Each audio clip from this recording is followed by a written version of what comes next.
మామా భోగి మంటలు ఎందుకు వేస్తారు మామా? చలి కాచుకునేదానికి.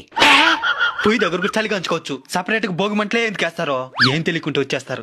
ఆయన వదిలి మామ, ఆయన దానికి పనికిరాడా? నువ్వు చెప్పు మామా, భోగి మంటలు ఎందుకు వేస్తారు? భోగి పండగ కాబట్టి. పనికి మళ్ళీ బ్యాచ్ అంతా ఈయనే ఉండదు కదరా. భోగి మంటలు మాట్లాడుతున్నాయిరా. చిన్నప్పటి నుంచి చేస్తున్నారు భోగి పండగ. భోగి పండగ అంటే ఏంది తెలీదా?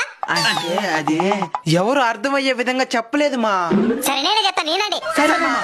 సంవత్సరానికి 12 నెలలున్నట్టు 12 రాశులు కూడా ఉంటాయి. అవును, నాది సింహరాశి. సూర్య భగవానుడు ఒక్కో రాశిలో ఒక్కో నెల చొప్పున 6 నెలలు 6 రకాల రాశులలో, ఇంకో 6 నెలలు ఇంకో 6 రాశులలో ఉంటాడు. కర్కాటక రాశి నుండి ధనుర్రాశి వరకు సూర్యుడుండే 6 నెలల సమయాన్ని దక్షిణాయనం అంటారు. మకర రాశి నుండి మిథున రాశి వరకు ఉండే 6 నెలల సమయాన్ని ఉత్తరాయణం అంటారు.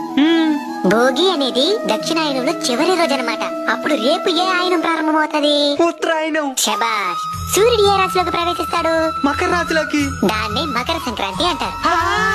దక్షిణాయనంలో తాము ఎదుర్కొన్న కష్టాలు బాధలని భోగి మంటల రూపంలో అగ్నిదేవునికి సమర్పించి నువ్వుల నూనెతో తలంటు స్నానం చేస్తారు. అవును.